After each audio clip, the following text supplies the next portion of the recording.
Salam sejahtera.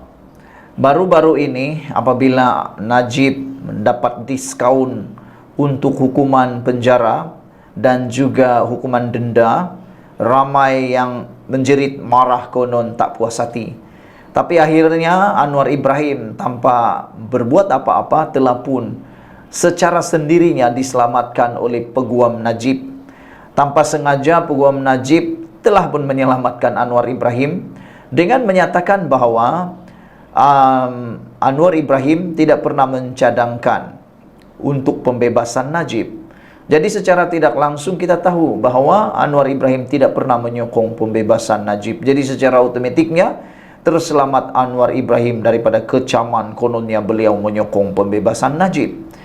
Tapi hari ini satu kali lagi kita dikejutkan dengan pendedahan sendiri oleh menteri dari Kementerian Dalam Negeri, yaitu Saifuddin Nasution Ismail.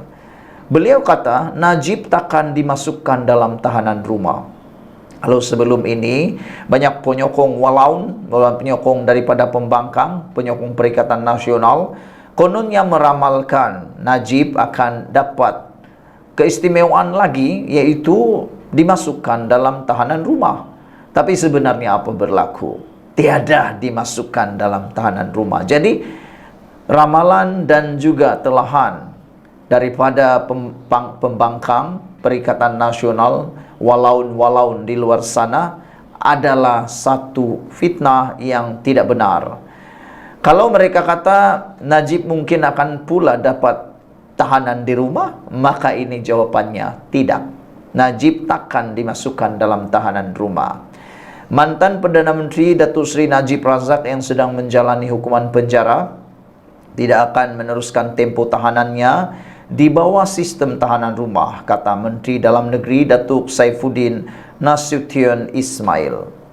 Hanya banduan yang ditahan kurang daripada 4 tahun, warga emas, wanita mengandung dan orang kurang upaya layak dipertimbangkan di bawah sistem ini, lapor Malaysia kini. Jadi saudara-saudara sekalian, hanya satu yang Najib layak dalam kategori ini, yaitu warga emas.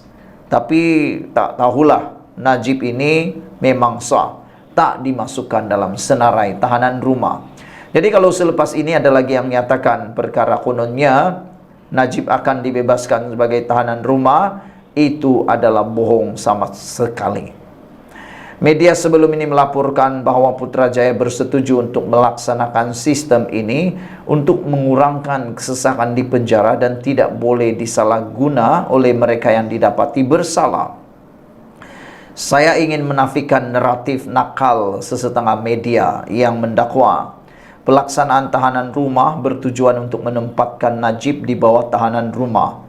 Mereka nakal sehingga tidak dapat melihat perspektif mengurangkan kesesakan di penjara. Pelaksanaannya khusus untuk kategori banduan tertentu. Sebuah panel akan membuat penilaian dan mencadangkan jenis kesalahan di mana tempoh hukuman penjara kurang 4 tahun. Jika seseorang dipenjara sehingga 20 tahun, mereka tidak boleh diberikan tahanan rumah dengan mudah, kata Saifuddin. Baru-baru ini lembaga rayuan telah mengurangkan hukuman penjara Najib daripada 12 tahun kepada 12 tahun penjara dan denda 210 juta ringgit kepada 6 tahun penjara dan denda 50 juta ringgit.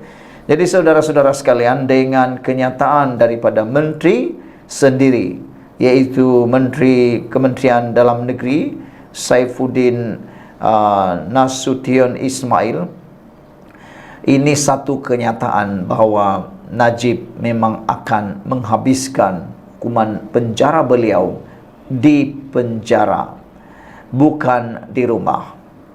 Telah disahkan hari ini, Najib takkan dimasukkan dalam tahanan rumah. Hanya banduan yang ditahan kurang daripada 4 tahun, warga emas, wanita mengandung dan orang upaya sahaja yang layak dipertimbangkan di bawah sistem ini, lapor Malaysia kini. Saudara-saudara sekalian, daripada beberapa kategori ini, Najib hanya layak untuk warga emas. Beliau bukan wanita mengandung, Jauh sekali orang kurang upaya.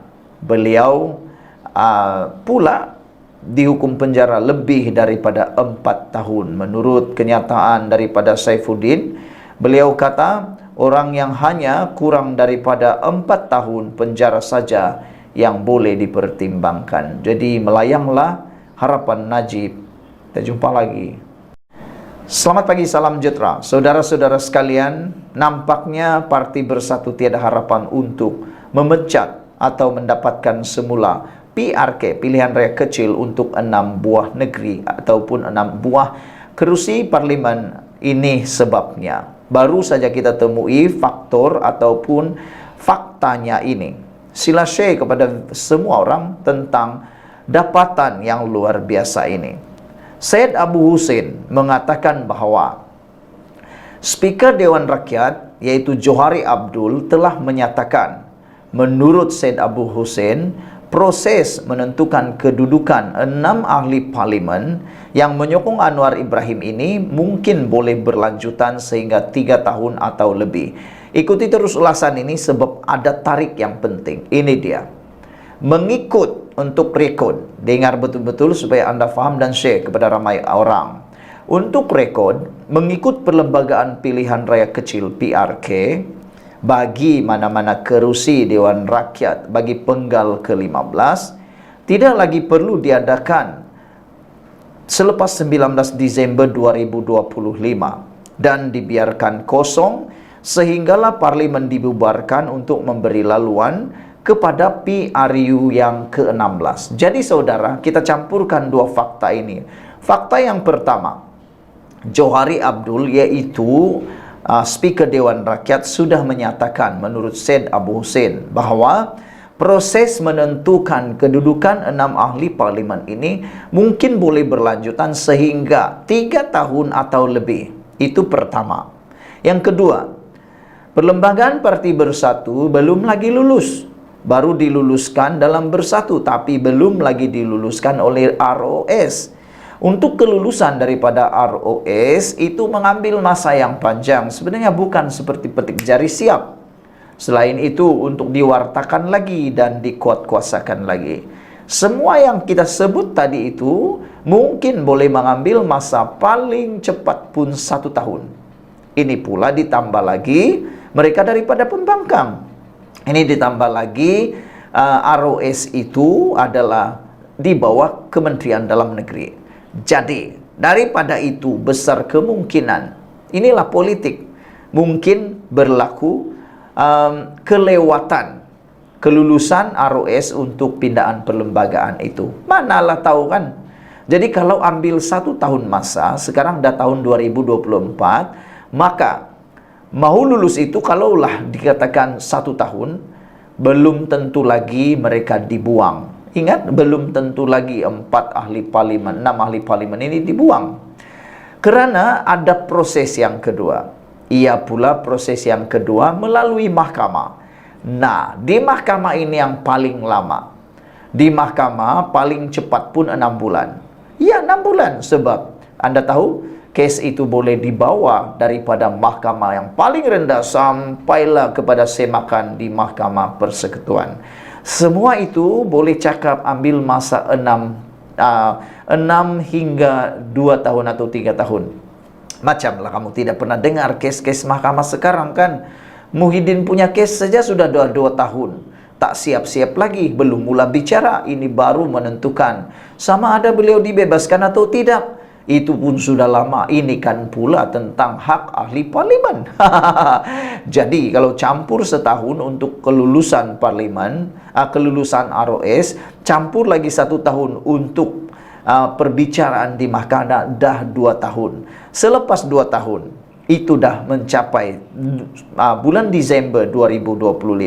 Jadi menurut perlembagaan pilihan raya kecil atau PRK bagi mana-mana kerusi Dewan Rakyat penggal ke-15 tidak lagi perlu diadakan selepas 19 Disember 2025 dan dibiarkan kosong sehinggalah parlimen dibubarkan untuk memberi laluan kepada PRU yang ke-16. Makna kata, kalau 2 tahun 1 tahun proses kelulusan, 1 tahun lagi perbicaraan, belum lagi sampai proses kepada undian ataupun pengesahan di Dewan Rakyat. Nah, makna kata kalau ia mencapai 19 Desember 2025, maka kerusi itu tidak perlu lagi mengadakan pilihan raya kecil dan ia tidak perlu lagi diisi dan dibiarkan kosong sehinggalah parlimen dibubarkan.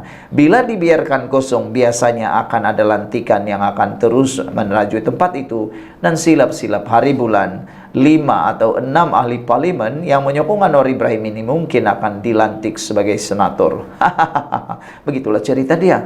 Jadi saudara-saudara sekalian, perkara 54 dalam kurungan 1, Perlembagaan Persekutuan memperuntukkan kekosongan luar jangka sesuatu kerusi parlimen tidak boleh diisi jika ia berlaku dalam tempoh 2 tahun dari tarikh akhir terbubarnya parlimen untuk PRU berikutnya. Dalam perkembangan berkaitan, Syekh Abu Hussein sekali lagi mengulangi dakwaan bahawa masih ada beberapa ahli parlimen bersatu akan menyokong atau menyatakan sokongan kepada kerajaan. Peringkat awal saya katakan 8 orang termasuk 6 daripada kami yang akan sokong Perdana Menteri. Kemudian sekarang ada lagi 3 wakil rakyat yang berpotensi memberikan sokongan katanya. Mendakwa mereka yang masih setia belum menyatakan sikap sebab bimbang. Syed Abu Hussein sebaliknya berkata, mereka perlu berani demi negara. Walaupun pindahan perlembagaan dah buat, mereka masih lagi boleh sokong Perdana Menteri. Kalau ramai-ramai lagi masih ingin sokong, buatlah sekarang, katanya. Saudara-saudara sekalian, semua ini dipetik daripada tajuk Hamzah Zainuddin pun tak setia dalam Parti Bersatu. Dimulai dengan kenyataan bahawa ada 5 ahli parlimen bersatu yang sedang menjeruk rasa, walaupun masih kekal, memberikan kepercayaan pada Presiden mereka Muhyiddin Yassin. Ahli Parlimen Bukit Gantang, Syed Abu Hussein Syed Abdul Fassal mengatakan, beliau mendakwa seorang daripada ahli parlimen terbabit adalah orang yang sangat penting kepada Bersatu. Bercakap kepada Malaysia Kini, Syed Abu Hussein mendakwa individu terbabit ialah Setiausaha Agung Bersatu Hamzah Zainuddin. Alasan yang diberikan Syed Abu Hussein ialah mereka tidak senang dengan tindakan pemimpin tertinggi Bersatu yang dianggapnya enggan memperdulikan kesulitan setiap ahli parlimen parti tersebut. Mereka 5 bekas pemimpin UMNO dalam Bersatu itu tahu apa yang patut dibuat. Mereka tak selesa dengan keadaan sekarang.